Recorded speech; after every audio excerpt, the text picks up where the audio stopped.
Hello students, আমাদের আজকের প্রশ্ন the some of solutions of the equation cos x by 1 plus sin x equal to mod tan 2x, যেখানে x belongs to -π/2 থেকে π/2 minus -π/4 π/4 এই দুটি point বাদ দিতে হবে। ইজ চারটি অপশন আছে, কোনটি কারেক্ট অপশন এটি তোমাদের নির্ণয় করতে হবে। যে প্রদত্ত সমীকরণ দেওয়া আছে সেটি এরকম: mod tan 2x equal to cos x by 1 plus sin x।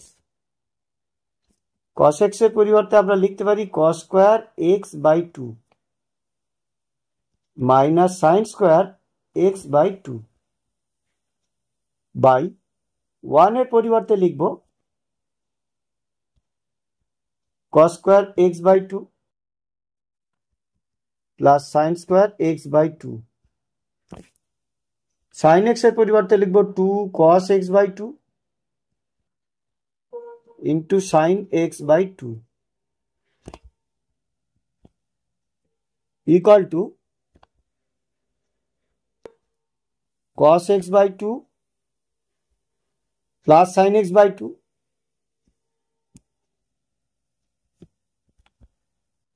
into cos x by 2 minus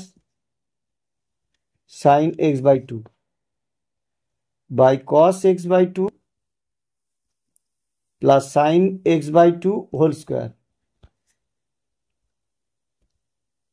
equal to cos x by 2 minus sin x by 2 by cos x by 2 plus sin x by 2। লব এবং হরকে cos x by 2 দিয়ে ভাগ করি, তাহলে 1 minus tan x by 2 by 1 plus tan x by 2 equal to tan pi by 4 minus tan x by 2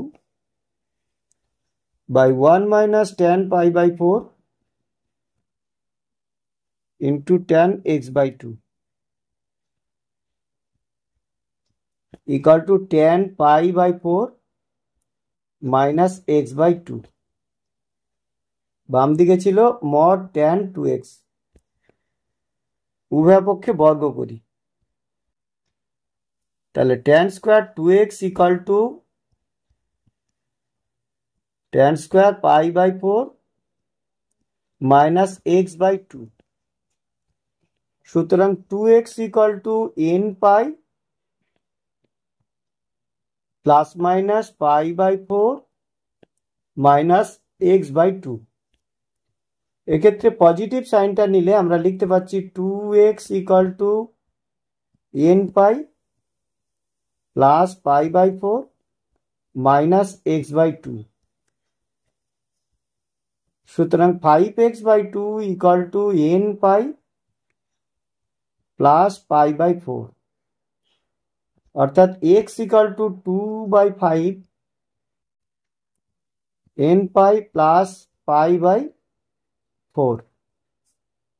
আচ্ছা, এক্ষেত্রে negative সাইনটা যদি নিই আমরা, তাহলে লিখতে পাচ্ছি 2x equal to n pi minus pi by 4 plus x by 2। সুতরাং 3x by 2 equal to n pi minus pi by 4, অর্থাৎ x equal to 2 by 3 into n pi minus pi by 4। অর্থাৎ প্রদত্ত সমীকরণের সমাধান নির্ণয়ের জন্য আমরা এই দুটি সমীকরণ পেলাম। এখন এই ফর্মুলাতে n equal to যদি 0 বসাই, তাহলে আমরা x এর মান পেতে পারি। তাহলে n equal to 0 বসালে x equal to আমি পাচ্ছি 2 by 5 into pi by 4 equal to pi by 10। n equal to 1 বসাই, x এর মান হলো 2 by 5, তাহলে pi plus pi by 4 equal to 2/5 into 5π/4 equal to π/2। এক্ষেত্রে -π/2 থেকে π/2 এই রেঞ্জের মধ্যে নিতে হবে, সুতরাং এটি সমাধান নয়, π/10টি সমাধান। n ইকুয়াল টু -1 বসালে x এর যে মান পাচ্ছি তা এরকম, তাহলে 2/5 -π plus π/4 equal to 2/5 into -3π/4 equal to -3π/10। এই সমাধানটিও প্রদত্ত রেঞ্জের মধ্যে থাকছে। n ইকুয়াল টু -2 বসালে আমরা যে সমাধান পাবো সেটি এই প্রদত্ত রেঞ্জের মধ্যে নেই। এই যে ফর্মুলা পেয়েছি এক্ষেত্রে n ইকুয়াল টু 0 বসাই, x এর মান পাচ্ছি 2/3 ইন্টু -π/4 অর্থাৎ -π/6, এটিও প্রদত্ত রেঞ্জের মধ্যে থাকছে। এই ফর্মুলাতে n এর অন্যান্য মান বসালে আমরা x এর যে সমস্ত মানগুলি পাবো সেগুলি কোনোটি এই প্রদত্ত রেঞ্জের মধ্যে থাকছে না, অর্থাৎ এই প্রদত্ত যে সমীকরণের এই রিকোয়ার্ড কন্ডিশন সহ যে আমরা সমাধানগুলি পাবো সেগুলি হলো π/10, -3π/10 আর -π/6।